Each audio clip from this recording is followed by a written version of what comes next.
What's going on, guys, and welcome back. Before we get to today's video, I just wanted to remind you guys that 322 Threads giveaway number 2, which is this KLX 110 or 2 grand cash, ends in a week from today. The day that this video is posted, the giveaway ends August 31st at 11:59 Eastern Standard Time. Again, it's this brand new KLX 110 or 2 grand in cash. Yes, 2 grand in cash. You can do whatever you want with it. You can put it in your pocket. You can pay your own bills. You can buy snowmobile parts. You can pay for snowmobile trips. I don't care what you do with it. Once you win it, it's your money if you pick that option. This week is the best week to get entered. It's 50 times entries. So every $1 that you spend gets you 50 entries. If you spend $2, you get 100 entries. You spend $3, you get 150 entries. So the more money that you spend, the more entries that you get, and the more chances you have to win, again, this bike or 2 grand in cash. I appreciate all your guys' support throughout this entire thing. This helps us continue to do what we're doing in the channel, and we're just trying to grow and grow and grow, and we appreciate all your support. Ryder appreciates it, and we're going to keep on riding, but enjoy this video, guys, and go get entered at 322threads.com.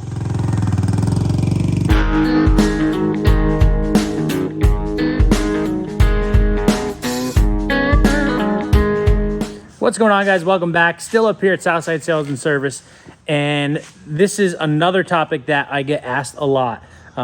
We talked about the Pro S. I've had a Pro S. In the past, I've done videos on them, but a lot of times I get guys that still have them, that love them, but are looking to upgrade, and they're kind of scared because they don't want to get into a new sled because they're afraid that they're not going to like it as much as the Pro S and that uncoupled external shock rear suspension.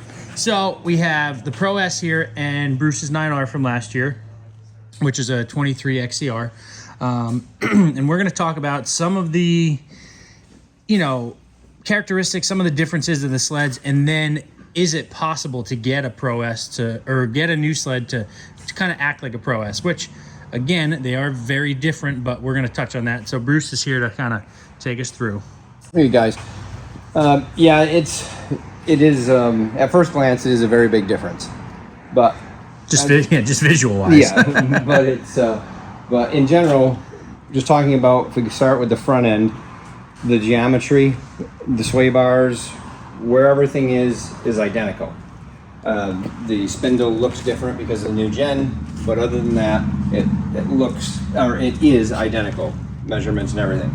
The biggest thing is what I stated before on one of these videos, is how soft these were with the needle shocks, and how we ran needle shocks for years and years, which gives it that first really slow, quick movement on this, where it doesn't take anything for the shock to move, which their idea is to keep the feedback out of your arms.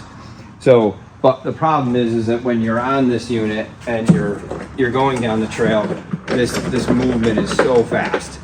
And you go into a corner, and as I stated before, then you get some body lean. Immediately when that happens, it puts the front track on the ground, and then it picks the inside ski up. So, and that's what we want the sleds to be flat, and we do have these flat now. They are so good. So this sled, in another video, kind of talks about what you got to do to make this like that, but just in showing you side by side of how this is compared to now, where we have no needle in them, and how the sled feels. Okay, and yet going down the trail, this front end feels fine. If you compare this more to a VR1 than an XCR, the front end is still flatter on this and less movement because it is not a needle shock. And again, if you go back to some of the other videos, we talk about the difference between needle shock and not a needle shock. Right. But if people don't want to go back and find a quick synopsis of what that is. It's an internal bypass in the shaft, so which makes this shock move so quickly, just with just a little bit of movement. So instead of going through the valves, it's going through a hole and missing the valves. It does work for keeping feedback out of your hands, but it doesn't. It'll sometimes, no matter what you do, it can blow through the valving. So no matter what you're doing, it's going to make it too soft. And the thing I talked about, you go into the corner, it wants to lean easily because the oil just runs right through that hole rather than going through the valves like it is on this, and leans over, puts the track on the ground, picks the inside ski up. and that's what you're doing. You're just picking that inside ski up all the time. Whereas this sled stays flatter. You go into the turn, you turn, the outside ski doesn't, shock doesn't move as much. The track stays at the level that it is at, so it doesn't change that characteristic, and then it stays flat and goes through the corner. So that's, and that can be changed on this. We can, we can pull those apart, plug the hole, make the shock more like this. And again, as far as the level of stiffness, very easy to control then.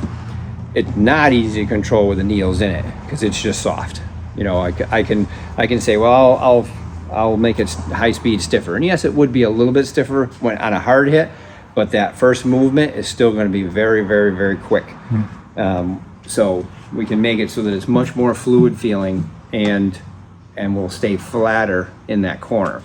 So, and again, like I said, a VR1 or an XC shock compared to this would be more equal. I mean, they did make these in XCR, which was a 2-inch shock, high-low speed adjustment. So that would be more in comparison if this was an XCR and this is an XCR. But the general synopsis of that entire chassis was that issue. Yeah. So front end wise, that's the real deal there. We have this so that the 100-pound springs holds the nose up just a little bit nicer. We turn the springs down a little bit like we talk about just to get it planted. This here is running 80-pound springs. You could turn these springs down more, but it's still 80 pounds. You could put a 100-pound spring on it, gets the sled to set up a little bit more and change that internal, and it would feel a lot better. When you go back into the seating, this sled, you're back a little bit more than you are with a Matrix. Matrix, you are closer to the front end. So again, it makes it want to turn better because your tail weight isn't there. Your weight is more centered, so it wants to turn easier. All the controls and all this stuff was, this is the new gen on this. All does similar things, other than now, obviously, we have the 7S display in VR1 and Adventures, and it can be put in any of the Matrix. So that's a big improvement from a PID gauge type of navigation. This is far ahead of that. So that's the only reason why controls here change a little bit more than what they were on that. And then the big thing, rear is rear. Yeah, so the rear on this type of sled was very good at being good at small stuff and good at big stuff, especially if it was sprung properly for the guy's weight. Because this one is fairly soft spring that's on this, but yet it actually, you can probably go through the bumps with it pretty good with the spring that's on it, because it's not coupled like what we talk about on this, where the front track has to work with the rear. This one is separate, front to rear, and yet that rear will hold the back of this sled up. But so it was really good at both things. When you go to a coupled rear that has torsion springs, the two short tail, long tail springs that are on these, goes back to why we talk about this so much and the changes that we've made, because we're trying to get it closer in relation to what somebody needs. Because when the sled comes out of the box, it's not for everybody. They say it's set for a 175-pound rider. Okay, well, how's he riding? It's because how somebody rides is completely controls how this sled's going to be. Somebody might be too little long and they're a 35-mile-an-hour guy, 40-mile-an-hour guy. They're slow in the bumps. They're not aggressive in the bumps. It's fine on a VR1 or an XC. The other guy, completely the opposite. He rides a dirt bike. Now he gets on this thing and he wants to ride it like a dirt bike. Ain't gonna happen, So this is why we talk about the things that can be done to the rear on this, so that the person that owns it has that good plus or minus, because now you've got it in the center. You've got it where it's going to be good for you. Now you can make the spring adjustment or the clicker adjustment to go for conditions. Whereas this sled, you can compensate for it with the rear on this more. But in the same sense, going down, an aggressive bumpy trail, this sled works really well. I mean, this suspension set up for the person that's riding it is very good. I mean, it is super fun. So kind of the same with this. If it was set up better, it would be better. But even if it wasn't, it had more width to control between different types of riders.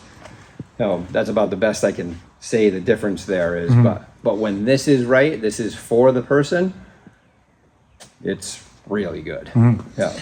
You know, and that's, again, what made the Pro S, and I feel like what made people like them so much is that they didn't get a lot of the feedback. Right. You know, it was really good through all that little small chatter. It just kind of floated across the top. Yeah. Which, yes, that works good in that, but then it also doesn't work good, you know, when it gets bumpy. When it gets real bad, then it's... Yeah, some of the new people that got into Polaris, like you did, it covered a lot of bases.